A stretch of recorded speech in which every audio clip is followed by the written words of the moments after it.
Capítulo 22. Sófocles aparece. Depois da visita dos gregos ao Beija-Flor das Ondas, Dona Benta e Narizinho prepararam-se para receber o estratego Sófocles. Estratego Sófocles? Sófocles é tragediógrafo, né? Estratego, vovó? Perguntou a menina muito admirada. Pois esse senhor Sófocles também é estratego, como Péricles? Sim, minha filha. Há 10 estrategos em Atenas. E se só ouvimos falar em Péricles é porque a sua posição corresponde à de um verdadeiro ditador. Não um ditador imposto pela força bruta, mas escolhido pelo povo na Assembleia, reeleito anualmente e aceito por todos como o primeiro homem da República. Sófocles é um dos 10 estrategos atenienses, mas sua fama não vem disso, sim de suas peças teatrais. O futuro o considerará um dos maiores gênios da humanidade. Mas como virou estratego? Há cerca de 2 anos foi representada aqui em Atenas a sua tragédia Antígona. O entusiasmo do povo subiu tanto que na primeira assembleia o elegeram estratego. E nessa qualidade já tem funcionado como general em algumas guerras. E não vai hoje levar alguma peça dele? Não. E vão hoje levar alguma peça dele? Não. O que está anunciado é a tragédia Alceste, de Eurípides, outro grande gênio ateniense. Ah, minha filha, a história do teatro grego é muito curiosa. Foram os gregos os criadores do teatro no mundo. E a coisa começou, sabe como? Com as festas, os cantos e danças rústicas em homenagem a Dioniso ou Baco, o deus da vinha e da alegria. Vem daí a palavra tragédia, ou tragóidos, em grego é canto do bode. O que tem os bodes com isso? É que os cantadores e dançadores eram homens disfarçados de sátiros ou bodes, como os gregos diziam. Mas a festa foi mudando, foi se aperfeiçoando e acabou virada no teatro como temos aqui e também em nosso mundo moderno. O primeiro grande avanço nesta evolução da simples festa dos bodes para o verdadeiro teatro foi promovido por um homem de nome Téspis, que teve a lembrança de introduzir na cerimônia um ator, isto é, um personagem que vinha bater papo com um coro de cantadores. Teatro é diálogo, e para haver diálogo torna-se preciso que haja 2 lados, um que fala e outro que responde. Antes de Téspis só havia cantos, porque o coro não podia dialogar consigo mesmo. Mas podia monologar, disse a menina. Sim, mas no monólogo não há ação, movimento, e teatro é isso, diálogo, ação, movimento. De modo que a grande coisa que é a arte teatral saiu de um ovo de Colombo, a ideia de Téspis de pôr um personagem a discutir com o coro. Interessante, tudo na vida é sempre um ovo de Colombo. Depois da entrada em cena do primeiro ator, a coisa se tornou fácil. Como na América. Depois de Colombo descobrir a primeira ilha, todo o continente americano foi surgindo. E quais os grandes homens do teatro grego? O primeiro grande nome que aparece é o de Frínico, do qual só conhecemos o nome das tragédias, porque nenhuma escapou à destruição. Aparece depois Prátinas, cujas obras também se perderam. E por fim surge Ésquilo, um grande gênio. Escreveu 90 tragédias, das quais só 7 chegaram até nós, e ganhou 28 prêmios. Ésquilo ficou no teatro como o Sr. Péricles ficou na política. O número 1, o homem que ninguém discute. Mas um dia apareceu Sófocles e derrotou-o. Por que ela não pega alguma tragédia, né? Ou uma cópia? Pede para que faça uma cópia. Para que tenhamos mais tragédias sobreviventes. É então Sófocles maior que Ésquilo? Não, minha filha. Sófocles venceu porque era menos terrível, mais humano. E o povo de Atenas já não suportava a atroz violência dos dramas de Ésquilo. Tão terríveis eram as suas tragédias que sempre se davam desastres nas representações. Crianças que morriam de susto, mulheres que desmaiavam. Que horror! Sófocles sucedeu a Ésquilo na glória. Estreou com a tragédia Triptólemo, que foi premiada apesar de concorrer com uma de Ésquilo. Sófocles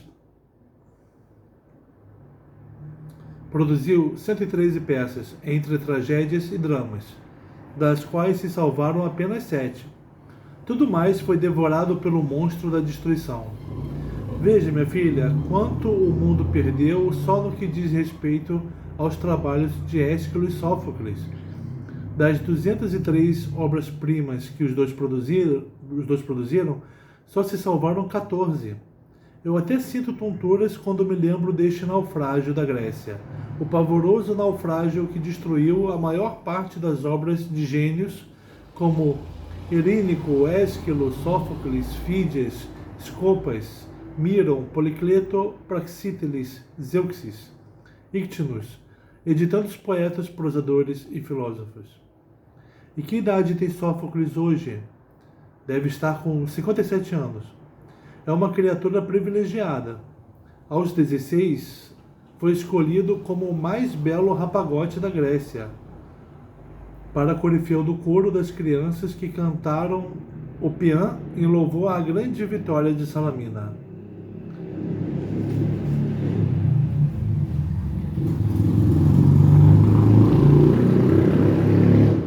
Que é corifeu e que é Pian? Corifeu é o chefe de um coro, o puxa-fila, e Pian é um hino de alegria e agradecimento a Apolo. Como temos hoje no futebol os hinos de vitória que terminam sempre com o estribilho Allegua e outros. O estribilho dos peões era Ió peão. A boa velhinha estava nesse ponto quando Aspásia apareceu no quarto. Viva! Disse a esposa de Pericles. Sófocles já veio.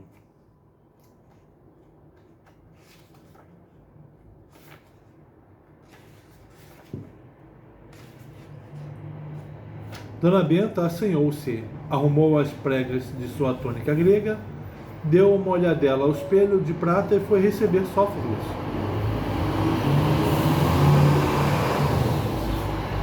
A conversa da dona do Pica-Pau Amarelo, com o grande trágico ateniense, foi dessas coisas que na vida moderna chamamos do outro mundo. E para reproduzi-la inteira, teríamos de escrever um livro maior que este. Jamais houve duas criaturas que se entendessem melhor e mais se entusiasmassem uma com a outra. Conversaram sobre tudo, principalmente sobre o teatro grego e o moderno. Dona Benta contou-lhe o que era o teatro moderno e discorreu sobre o cinema. Último galho saído do campo do bode. Sim, disse ela, porque foram os sátiros com os seus cantos que deram origem a tudo. E quando lá no mundo moderno eu vejo em cena o Wallace Beery, ou Lionel Barrymore, ou mesmo a cantadora Shirley Temple, meu pensamento mergulha no passado e recorda os bodes gregos. A evolução do teatro é contínua, disse Sófocles. Hoje temos aqui Eurípides e Aristófanes, dois autores inimigos, mas ambos dotados de gênio. Um é a sátira, é o cômico. O outro é a inquietação, a dor, o desespero. Eurípides, que nos dá hoje seu último drama, Alceste, pinta os homens como eles são. Eu, na minha obra, pintei-os como deviam ser. Dona Benta sentiu um peso na alma de Sófocles. Percebeu que ele já era passado, que o futuro estava com as inquietações de Eurípides. E por que não o trouxe para visitar-me? Oh, Eurípides é quase um misantropo. Foge de qualquer convivência humana. Não conheço criatura mais arredia. Aspásia contou a Sófocles a visita ao beija-flor e os assombros que vira por lá. O mais prodigioso, disse ela, foi o que eles chamam fósforo. Quer ver? E foi buscar a caixinha de fósforos trazidas do iate. Riscou um. Fogo, hein? Disse ela com os olhos a faiscarem, numa alegria de criança. Pela simples fricção dessas cabecinhas escuras na lixa da caixa, irrompe a chama. Não é o privilégio dos prodígios. Sófocles ficou de olhos parados. Pobre Prometeu, murmurou depois no silêncio. Tanto esforço, tanta dor para dar aos homens um elemento que no futuro iria dormir em caixinhas, totalmente escravizado aos homens. Vovó, são horas, veio dizer Narizinho. Sim, são horas, confirmou Aspásia, olhando para a clepsidra do pátio. Vamos. Dona Bento correu a vestir-se à grega e lá foi com os outros. O teatro de Atenas era ao ar livre e dava para 27.500 pessoas, segundo a afirmação de Aspásia. 27.500? Admirou-se a menina. E temos-los ainda maiores. O de Éfeso comporta 56.000 espectadores. Muita gente. Dona Benta ia explicando como eram os teatros modernos, com as suas representações noturnas. A descoberta de vários processos de iluminação, disse ela, permitiu que o teatro passasse a ser um divertimento noturno, e sempre em recintos cobertos. Aqui tudo é ao ar livre, observou Sófocles. É festa para o dia inteiro. Atenas toda se reúne no teatro nos dias de representação. O preço é convidativo, 2 óbulos. Narizinho, já muito entendido em moeda grega, fez o cálculo mental. A moeda corrente era a dracma, que valia 1 franco moderno, e o óbolo valia 16 cêntimos. Uma entrada de teatro em Atenas, portanto, custava mais ou menos uns 20 centavos em moeda do Brasil. Chegaram, compraram as entradas, que eram discos de osso em que vinha escrito o nome do lugar. Narizinho comprou 2 entradas, uma para si, outra para o Museu da Emília. O Teatro de Atenas consistia numa arquibancada enorme, cavada numa encosta de morro, perto da Acrópole. No centro ficava o altar de Dioniso e a orquestra, e lá adiante o palco. A primeira fila era reservada às autoridades e visitantes ilustres. Aspásia levou as suas hóspedas para o melhor ponto, bem central. Antes do início da representação, houve um desfile de tropas, e a imagem de Dionisos foi trazida de um templo e colocada no altar. Dona Benta e Narizinho não se esqueceriam nunca daquele dia, ainda que vivessem mais que Matusalém. Que maravilhosa festa foi! Os modernos nem em sonhos podem imaginar o que o teatro representava para os gregos. Como eles sentiam as peças, como se comoviam, como se integravam no pensamento dos autores. Contínuos aplausos ou outras demonstrações, e nos lances dolorosos, um silêncio cheio de emoção. O que Narizinho mais estranhou foi o uso de máscaras pelos atores, e de uns coturnos altíssimos, que os fazia gigantes, e ainda acolchoavam o corpo sob as vestes, para se aumentarem de volume. O drama de Eurípides causou a mais profunda emoção, e não era para menos, perfeita obra-prima. O enredo era assim. O deus Apolo, certa vez, em que andou exilado do Olimpo, empregou-se nos domínios do rei Admeto, na qualidade de pastor. E em paga dos favores recebidos, jurou defender esse rei contra tudo e contra todos. Logo depois, as Parcas resolveram que era tempo de riscar o rei Admeto do rol dos vivos. Apolo intervém. Vai ter com as Parcas para conseguir a modificação do terrível decreto. Sim, pouparemos a vida de Admeto, se alguém o substituir. Foi o mais que obteve.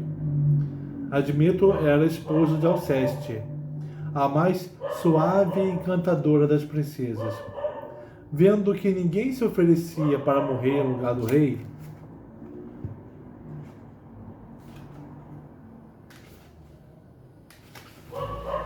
Alceste se apresenta. Ela daria sua vida pela do esposo amado, já que os decretos das Parcas eram irrevogáveis. Chega o dia. surge no palácio do rei Admeto a horrível morte de coração de bronze, igualmente detestada pelos mortais e pelos imortais. Apolo afasta-se quando ela entra. Alceste diz adeus ao sol, à terra, ao palácio, às gentes, e nada mais emocionante do que as palavras que Eurípides põe na boca da suave rainha. Adeus, filhinhos queridos, murmura ela por fim. Morre Alceste. Seu corpo está vazio de alma. As crianças choram no maior desespero, e o coro canta maravilhosos versos em louvor da infeliz rainha.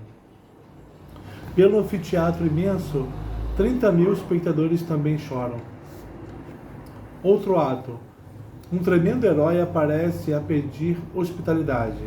É Hércules, o homem bom, o matador dos monstros, justiçador dos tiranos. Está de passagem para o reino do feroz Diomedes, que ensinara os seus cavalos a comerem carne humana. Hércules é imenso. Tudo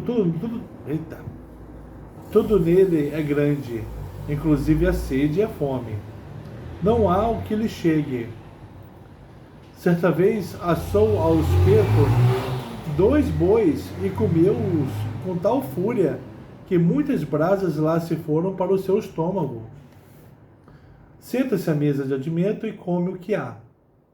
Devora, bebe todo o vinho do palácio, ri um riso gigantesco, pula, salta, dança, e aquilo forma um horrível contraste com o luto da mansão, porque o corpo de Alceste ainda está para ser recolhido ao seio da terra. Todos disfarçam a tristeza. Procuram rir também, mas é riso sem alma, porque dentro de todos está a dor. Afinal, apesar de bêbado, Hércules percebe qualquer coisa. Que há? Um servidor abre-lhe os olhos, conta-lhe toda a tragédia da suave rainha. O herói jura vingança. Sim, ele descerá ao Hades e lutará contra todos os deuses das trevas para arrancar de lá a sombra de Alceste. Tem uma nota aqui dizendo: o inferno dos gregos nada tem a ver com o inferno dos cristãos. Era um lugar muito afastado e sem sol, rodeado de 4 rios, governado pelo deus Hades, casado com a deusa Perséfone, e guardado pelo Cérbero, o cão de 3 cabeças. Todas as almas dos mortos iam para lá, tanto a dos bons como as dos maus. E Hércules vai e invade o inferno. E luta e vence todos os obstáculos, e volta para o palácio de Admeto, conduzindo pela mão um vulto de mulher velada. Apresenta-a ao rei e pede-lhe que aguarde consigo até que ele regresse da expedição contra o dono dos cavalos antropófagos. Admeto recusa-se. Alega que jurara a Alceste nunca receber em sua casa mulher nenhuma. Hércules então levanta o véu da criatura. Oh, minha doce amada! Exclama o rei ao reconhecer o rosto pálido da esposa ressurgida. És tu! Contra todas as esperanças, voltas a quem não contava rever-te nunca mais. Narizinho chorou várias vezes durante a representação, e Aspásia também. Só Dona Benta se manteve de olhos firmes, porque era uma filósofa. Ao terminar o espetáculo, disse a Sófocles que se sentara ao seu lado. Este drama me fez compreender muita coisa, e sobretudo o que para um povo inteligente significa uma arte geral. Sófocles não entendeu. Sim, uma arte que interessa a todos da cidade, absolutamente a todos, desde gênios como Sófocles, Péricles, Aspásia e Sócrates, até modestos vendedores de figos, como aquele ali, e apontou para um vendedor de rua que se sentara perto e que sentira o drama de Eurípides tão bem quanto o próprio autor. Isto, meu senhor, é o que nos falta no mundo moderno, esta absoluta identidade entre o sentimento do povo e a arte. A arte lá é uma coisa para os eleitos, para as chamadas elites. Aqui é para todos, sem a menor exceção, para ricos e pobres. Sim, concordou Sófocles. Os cidadãos pobres que não dispõem de 2 óbulos da entrada recebem do teóricon o dinheiro necessário. Que é o teóricon? Perguntou Narizinho. Uma verba do tesouro público destinada a custear as festas, os sacrifícios, as embaixadas, a construção dos templos. Eram 12 horas ou 6 horas da tarde, do uso moderno, quando Dona Benta e a menina se retiraram. Ao pé da liteira, despediram-se de Sófocles.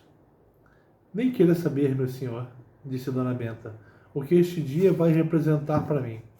Ficará marcadinho em minha memória, com um alfinete de ouro. E o meu prazer de encontrar um espírito afim, apesar da separação de 23 séculos, constitui um tema a ser desenvolvido em arte. Não se espante, pois, minha senhora, se na lista das minhas peças o futuro achar uma com este título, O Encontro de 2 Séculos. Narizinho também ganhou o seu elogio. Helenazinha do século XX, que Palas Atenas te proteja, disse-lhe Sófocles, fazendo-lhe uma festa na ponta do nariz.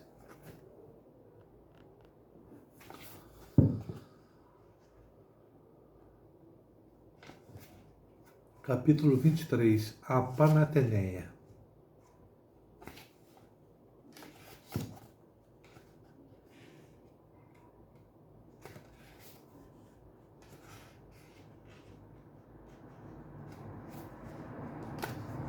A primeira coisa que Pedrinho fez ao chegar ao Beija-Flor das Ondas foi correr à despensa em procura de uma lata de sardinha.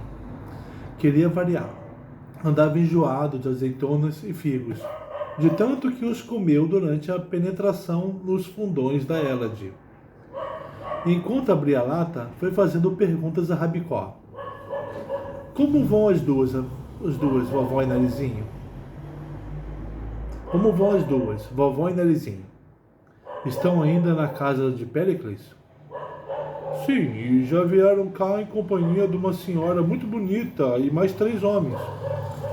Dona Benta mostrou-lhes o navio inteiro, até a cozinha, onde houve um grande movimento de pipocas e batata frita. E vovó não disse nada? Não me deixou nenhum recado? Não, esteve de prosa com aqueles gregos e a lidar com agulhas, carretéis, a máquina de cozer e a bússola. Pedrinho fez um sanduíche de sardinha e foi comê-lo no tombadilho, com os olhos no mar. Estranhou a calma do porto. Que fim levaria a gente do Pireu? Tudo deserto? Parece que hoje a festa é em Atenas, sugeriu Rabicó. Todo mundo foi para lá. Em que dia estamos? 22 de julho? Já sei. É o dia da Panateneia. Vai chamar a Emília. Emília veio no seu andarzinho rebolado. Apronte-se, Emília, para irmos a Atenas. Hoje é o dia da maior festa grega, a Panateneia. Nastácia também que se apronte. Tia Nastácia estava na cozinha, a arrumar aquilo entre resmungos. Gente sem vergonha. Onde já se viu uma cozinha assim, com tudo fora do lugar? Panela para aqui, frigideira para ali, casca de batata no chão. Nastácia, apronte-se. Vamos já para Atenas. Ah, meu Deus. A gente nem bem chega e já tem de sair correndo. Onde é essa tal Atenas? É onde estão vovó e Narizinho. O rosto da preta iluminou-se. Largou da vassoura, sacou fora o avental. Pronto, disse. Vamos já para essa Atenas. E diga, Lope, não posso mais de saudades de Sinhá e da menina. Pedrinho fez Rabicó entregar o comando do navio ao Visconde e desceu ao cais com Emília e a preta. Tudo deserto. Só um ou outro marinheiro alquebrado, desses que já vivem com o pé na cova. O menino foi ter com um deles. Que fim levou a gente daqui, meu velho? Perguntou-lhe.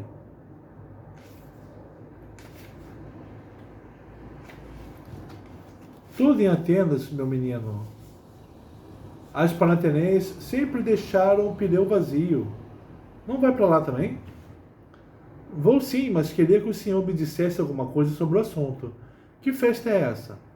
O velho marinheiro falou: pois é a principal festa de Atenas, em honra à nossa divina padroeira. Foi Palas Atena quem mais nos beneficiou aqui. Foi a criadora das oliveiras que nos alimentam e a mestra que nos ensinou a atrelar o boi na charrua e afiar a lã e tantas outras coisas mais. Em vista disso, Erectônio, filho de Anficteão, instituiu a festa anual do Péplo, em que, numa grande procissão, toda a cidade vai levar a Atena Políada um péplo novo bordado pelas virgens atenienses. Que Atena Políada é essa? Quis saber Emília. É a grande estátua de lenho de oliveira do templo de Erecteu. Chama-se Políada porque é a Atena de todas as cidades gregas. Sei, disse Pedrinho. Polis em grego quer dizer cidade. Petrópolis, Teresópolis. E lá está ela sentada em seu trono no alto da Acrópole, com a roca nas mãos e um emblema na cabeça. Essa estátua caiu do céu. É a mais venerada de todas. E a que recebe as homenagens da procissão do Péplo. E como é essa procissão? Ah, linda! Toda a vida eu assisti a essas procissões, ora tomando parte na puxada da galera, ora como simples espectador. Puxada da galera? O Péplo Novo que anualmente a cidade oferece à deusa é conduzido numa galera colocada sobre rodas e puxada por marinheiros aqui do Pireu. Mas fui envelhecendo e pela primeira vez este ano falhei, mal posso andar. Tia Anastácia receitou-lhe gemada de ovos de pata com canela. O velho prosseguiu. Linda festa! Vêm peregrinos de todas as cidades próximas. E todas as tribos mandam oferendas de bois, carneiros.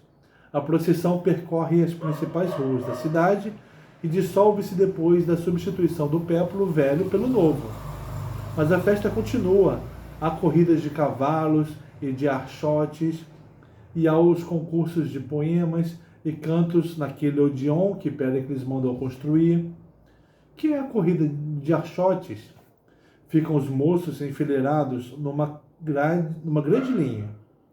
Uma ponta acende um archote no altar de Eros e passa-o ao imediato. E o archote vai correndo de mão em mão até apagar-se. Aquele cujas mãos o fogo se extingue é eliminado. E a procissão, como é ela? Linda! Começa com o desfile em marcha lenta da magistratura, dos arcontes, dos estrategos e todos os oficiais da República. Vem depois as virgens, em suas alvas túnicas de harmoniosas pregas, conduzindo com tanta graça as páteras e os vasos sagrados. A seguir desfilam as canéforas, que são moças pertencentes às mais altas famílias de Atenas. Trazem corbelhas de flores. Junto às canéforas, como se fossem suas criadas, vêm as filhas dos metecos, sustentando umbelas abertas. Tia Anastácia não entendeu. Pedrinho teve de explicar que meteco era o nome dado aos estrangeiros residentes em Atenas. E umbela significava guarda-chuva. E corbelha equivalia à cesta.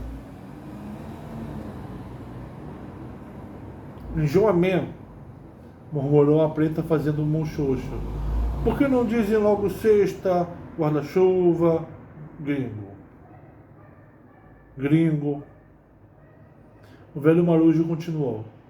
As filhas dos metecos trazem consigo suas mães e pais, a conduzirem os odres de água, vinho e mel destinados às libações.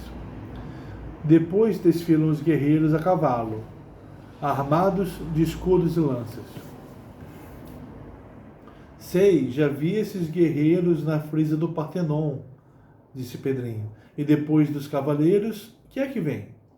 Depois dos cavaleiros desfilam os velhos de longas barbas brancas, segurando ramos de oliveira. São os taláforos, portadores de talos, explicou Emília ao ouvido de tia Anastácia, piscando para Pedrinho.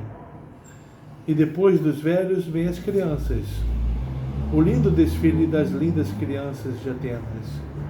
Oh, quanta beleza há nas Panateneias que eu não verei nunca mais. Outras coisas ainda, disse o velho. E muitas ainda diria se não fosse a pressa de Pedrinho em correr para Atenas. Basta, meu veterano, já sei o que desejava saber. Até a volta. Acabamos de chegar da ilha de Creta e estamos ansiosos para ver vovó e Narizinho, que se acham hospedadas em casa do Sr. Péricles. Da ilha de Creta? Admirou-se o marujo, mas ficou sem outra informação, porque Pedrinho já se pusera em marcha. A boa preta, de longe, ainda lhe gritou: não se esqueça, gemada com canela, de ovo de pata, veja lá. Apertaram o passo. A distância era grande, mas para tão valentes andarilhos não havia distâncias. Em menos de uma hora chegaram a Atenas. Oh, que movimento nas ruas! Gente que não acabava mais. Parece a Broadway, observou Emília, lembrando-se da multidão que eles encontraram na grande rua de Nova York. Pedrinho encaminhou-se diretamente para a casa de Péricles. Bateu várias vezes. Nada de resposta. Não há vivalma. Foram todos à festa. E vovó também. Como faremos?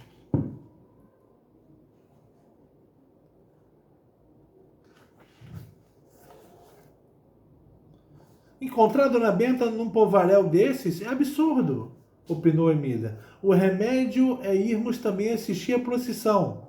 Depois voltaremos cá. Como não houvesse outra coisa a fazer, Pedrinho resolveu estacionar na Ágora, por onde a procissão fatalmente passaria. Quero ver se alcanço a vaca do escultor Miron, que está sobre um pedestal de boa altura. De cima dele podemos ver a procissão melhor do que todos. A escultura de Miron, no centro da Ágora, era famosa pela perfeição com que reproduzia uma vaca natural. Os próprios bezerros que passavam por ali confundiam-se e berravam mé, mé. Pedrinho teve sorte, conseguiu alcançar a vaca e com um pouco de paciência pôde colocar-se com os outros em cima do pedestal. Credo! Exclamou tia Anastácia. Este bicho até faz medo a gente. Parece que vai dar uma chifrada. Para matar o tempo de espera, Pedrinho foi contando à preta o que era a Ágora, a sala de estar da cidade.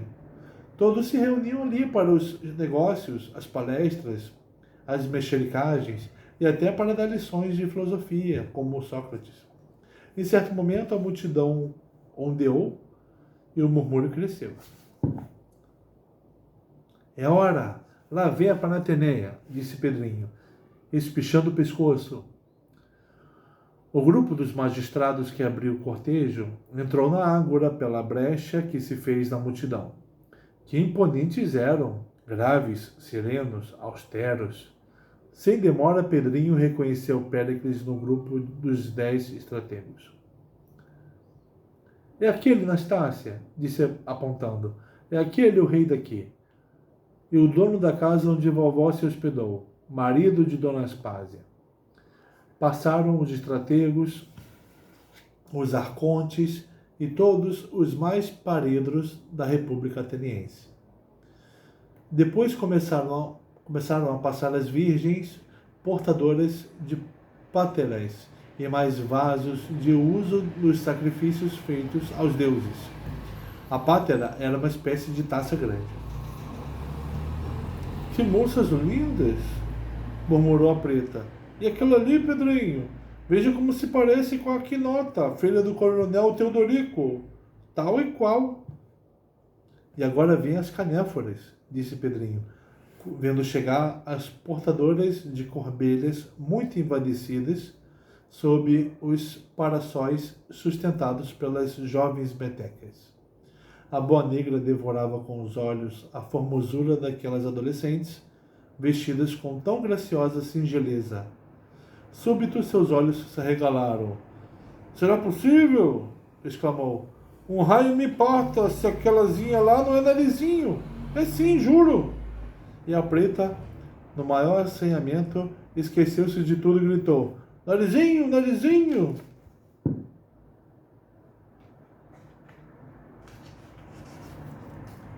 Olhe para mim! Sou eu! Sou Anastácia! Mas o murmúrio da multidão impediu que a menina a ouvisse, e Narizinho passou. Era ela mesma, de túnica ateniense, a figurar entre as canéforas. Que danada! Murmurou Pedrinho. Apesar de ser meteca, achou o jeito de virar canéfora, só porque está hospedada com o Sr. Péricles. Ele é poderoso mesmo, não há dúvida. Emília, que para ver Narizinho havia trepado ao ombro de tia Anastácia, observou. E o nariz dela está dando na vista. Reparem, aqui ninguém usa nariz arrebitado. A passagem dos cavaleiros fez Pedrinho sapatear de entusiasmo. Que belos homens e que lindos cavalos! Tais quais os da Frisa do Partenon, só que não tinham um focinho tão fino. São os cavalos da Tessália, os melhores aqui da Grécia. Terminando o desfile dos cavaleiros, começou o dos taláforos, isto é, dos belos velhos portadores de ramos de oliveira. Sim, senhor, disse Emília, a velharada de Atenas é de primeira ordem, bonitões. E lá está um de óculos. Não é homem, não. É uma velha, tal qual Dona Benta. Querem ver que é ela mesma? Pedrinho afinou a vista, né? É sim, a vovó. Olha que coisa, murmurou ele no maior dos assombros. Tia Anastácia também reconheceu Dona Benta e não resistiu. Desceu do pedestal, como uma doida, a gritar. Sinhá, sinhá! E varou a multidão a cotoveladas para ir ao encontro de sua querida ama. Sinhá! Gritou ao defrontá-la. Sou eu, sua negra velha, tia Anastácia! E lançou-se a Dona Benta de braços abertos. Dona Benta, muito admirada do imprevisto encontro, teve de sair da linha para recebê-la. E aquilo perturbou o andamento da procissão. Os velhos pararam e tudo atrás deles também parou. As duas metecas abraçaram-se com lágrimas nos olhos. Sinhá, minha sinhá, dizia a negra, eu pensei que nunca mais havia de ver a minha sinhá velha. Mas que é isso, Dona Benta? A senhora com esse balandral branco e esse cabelo penteado como funil? Bem bonita, sim, mas um pouco não sei como. E recuou 2 passos para ver melhor a boa ama rejuvenescida pelos trajes gregos. Está bem, tia Anastácia, disse Dona Benta. Não perturbe o andamento da procissão. Espere-me em casa do Sr. Péricles. Assim que a festa acabar, lá estarei. Adeus. Dona Benta reentrou na fila dos velhos e a Panateneia pôde prosseguir na marcha. Tia Anastácia voltou para o pedestal da vaca de Miron. Ah, Pedrinho, que coisa do outro mundo! Sinhá aqui, sinhá vestida de grega, com aquele penteado de funil. Parece até que estou sonhando. E que disse ela? Perguntou Emília.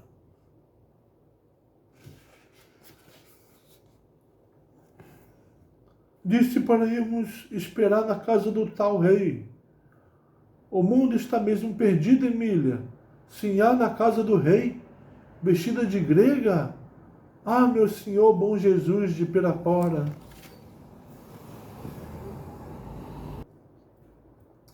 Capítulo 24, chamado Finis. Terminada a procissão, Dona Benta se recolheu à casa de Péricles, em cuja porta encontrou Pedrinho, Nastácia e Emília. Dona Benta, que voltara com Aspásia, fez a apresentação da preta.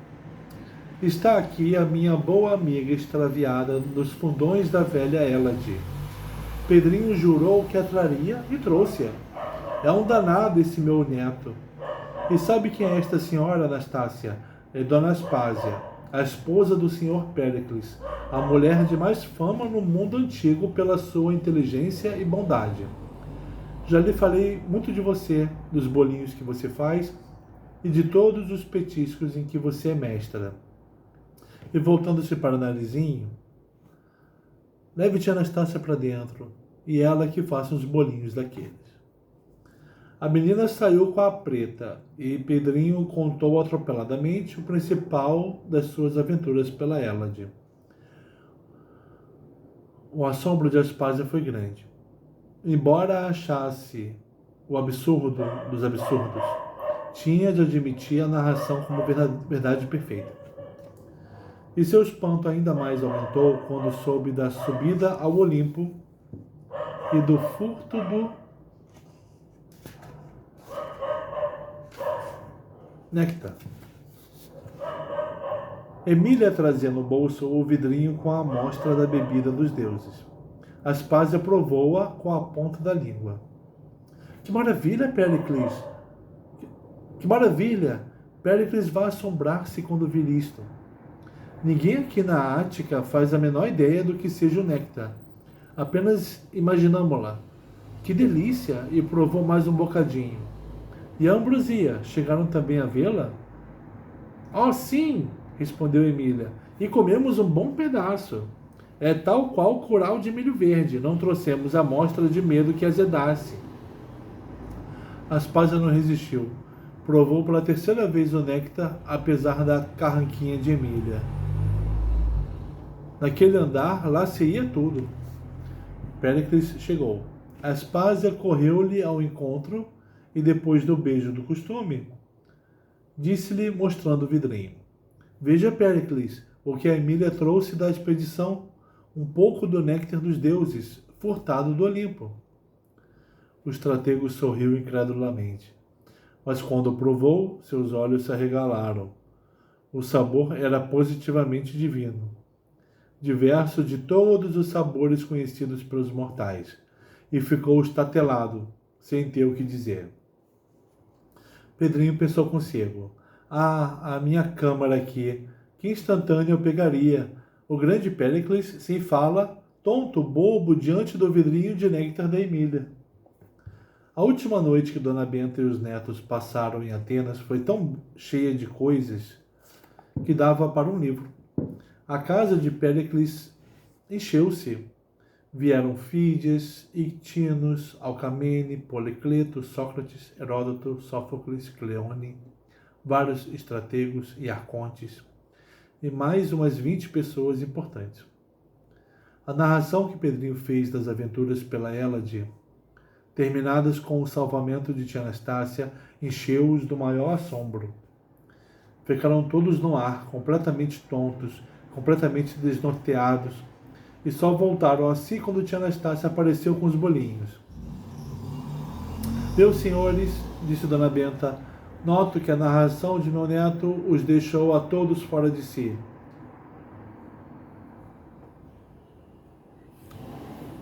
Mas esses bolinhos famosos irão sossegá-los. Provem-nos, regalem-se e voltem aos respectivos gonzos.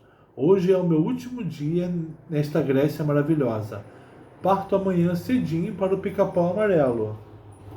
E se os não convido para chegarem até lá, é unicamente pela impossibilidade em que os vejo de transporem os 2.377 anos que separam este momento do momento do tempo em que eu vivo no mundo moderno.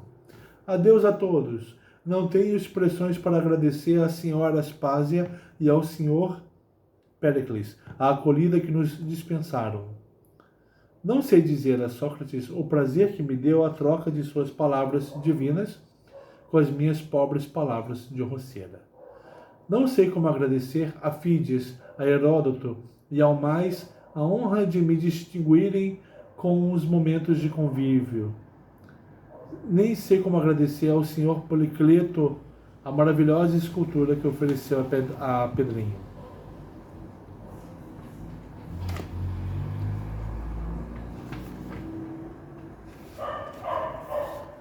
Pedrinho, que não sabia de nada, arregalou os olhos. Dona Benta apontou para um grupo de mármore que se via a um canto. Ali está, Pedrinho, o maravilhoso presente que o grande Policleto oferece a você, já que você é um devoto do invencível Hércules. Ali está representada a luta do herói contra a Hidra de Lerna. Todos os olhares convergiram para a escultura, uma das mais perfeitas obras-primas da arte helênica, embora destinada a figurar não no Louvre ou no Museu Britânico, sim na sala de jantar da casinha de Dona Benta, no sítio do Pica-Pau Amarelo. Fim da falação, começaram os adeuses. Foram abraços e mais abraços e frases cheias de aticismo. Aticismo era um gracioso, espirituoso e delicado modo de dizer próprio dos atenienses. Depois que todos se retiraram, Aspásia disse: Minha senhora, por mais que me belisque e sinta a dor dos beliscões, isto me parece um sonho. Mas sonho ou não, só direi uma coisa. A surpresa maior da minha vida vai ser este nosso inolvidável encontro com um grupo de criaturas do século XX. Por Afrodite, milagre maior não sei de nenhum. Péricles apenas murmurou ao abraçar Dona Benta. Que posso dizer depois das palavras de Aspásia? Adeus, minha senhora. No dia seguinte, estavam todos no sítio do Pica-Pau Amarelo, radiantes de felicidades, comentando os 1001 incidentes da maravilhosa penetração na Grécia Antiga. Conte, meu filho, dizia Dona Benta. Conte bem por miúdo como foi o salvamento de tia Anastácia. Pedrinho sentou-se na rede ao lado da boa velhinha e começou. O meio, vovó, era consultarmos o oráculo de Delfos, que é o sabe-tudo da Hélade antiga. E foi então, e fomos até lá, e Pedrinho foi desfiando a história inteira da sua maravilhosa aventura no labirinto de Creta.